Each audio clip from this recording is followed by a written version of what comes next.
is like to take a tree and turn it into a house. What has to happen? Cut it down. You got to cut the tree down.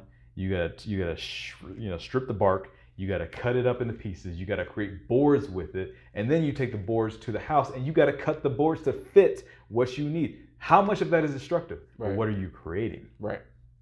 So you can call something destructive all you want to, but what is it destructive for? You have to break something down first. Is it destructive like a bomb blowing up, or is it destructive like you cutting down that tree to go make a house? Mm-hmm. Absolutely. There was actually a quote that I was thinking of when you were saying that is, well, it wasn't a quote. It was more like something that can be, I think is a good example of what masculinity kind of is, or rather, what's the word I'm looking for? Analogy. Okay. It's a good analogy for masculinity. Carry a big stick and speak softly. Yes. You know, you don't have to yell because you have a giant stick with you. Mm-hmm. You don't need to be swinging it around, or you don't need to be trying to get people's attention because you clearly have the tools that you need to be able to do something. Mm-hmm. You speak softly out of respect. Yeah. You know what I'm saying? Just because you have the big stick doesn't mean that you need to be all posturing and that's the toxic masculinity, or rather that's the toxic. That's the negative connotations that are being added to masculinity. Yep. But to have the trying to be associated with masculinity. Trying to be associated with masculinity. Mm-hmm. But to have the composure, that is the perfect encapsulation to me of masculinity. Is you have the composure and the self-control to speak softly. Hey, how are you? How's your day going? Yep. But to know that if you get active, I got this stick waiting. Yeah.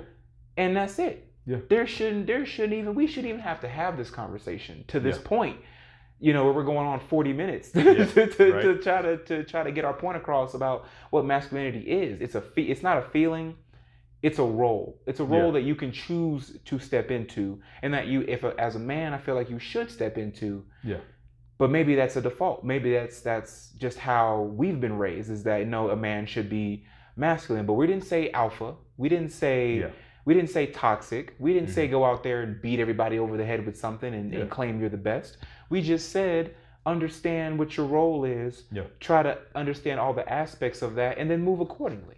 Alex Tremosi, a guy I listen to on YouTube and Instagram, he had it just put perfectly. I actually want to put it on a t-shirt. Mm-hmm. Do no harm, take no shit. Facts. Do no harm, but take no shit. Right.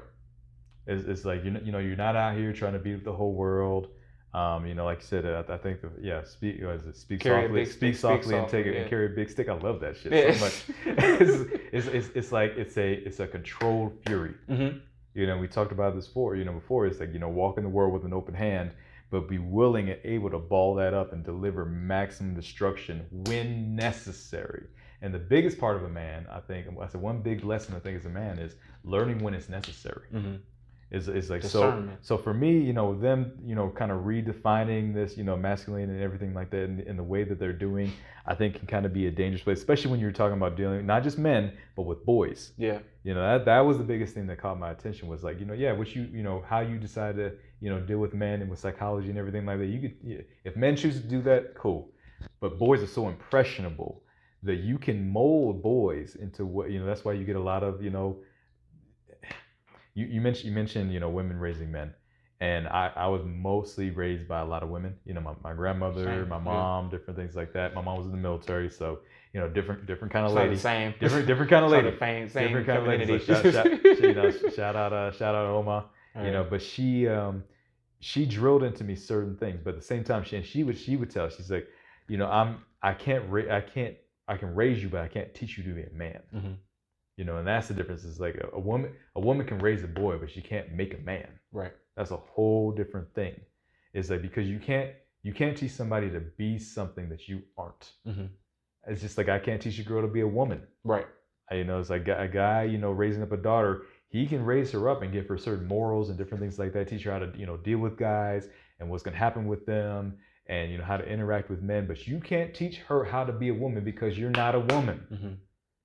It's like you need to have that aspect. So for this, teaching boys to be that masculine aspect, to be capable, to be dangerous. Mm-hmm. You should be dangerous as a man.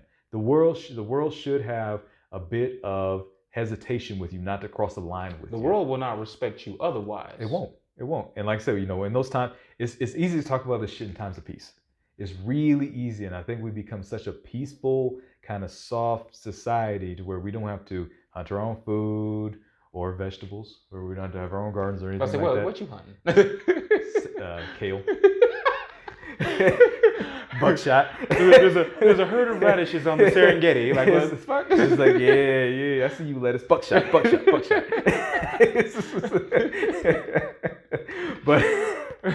but yeah, it's like, but we become so soft and complacent in a lot of ways that we don't worry about. Nobody really walks. People, when violence does happen, when they walk outside their house or out in the world, they're actually surprised. Mm-hmm. It's not just like, oh shit, I can't believe this happened, because it's like we don't expect it to in reality anymore. Mm-hmm. It's like, but in other societies where people know, like Ukraine, like some places in the Middle East, some places, in Asia, mm-hmm. And these, we're not talking about like super, dangerous places even sometimes, but just places where it's like you have to be more in control of yourself. And, the government society doesn't really take care of all your needs, just like, mm-hmm. in some of the Western societies. It's like you have to fend for yourself. You have to, build your own house. It's like, you want that. You should be able to, handle business, start up your own business, do these different things like that, grow your own food. People are a lot more capable in a lot of other places in the world than we are. Mm-hmm. To where if the power went out in this building right now, could you and I get it back on? I'll just go home. Because I ain't responsible for nothing. I ain't got no dog in this fight.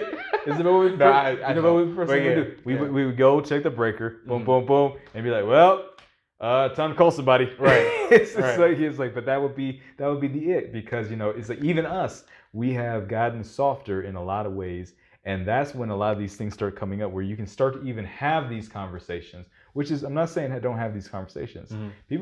People can think and theorize all they want to and everything like that. But my thing is, like, when you start teaching that shit, you have a responsibility at that point.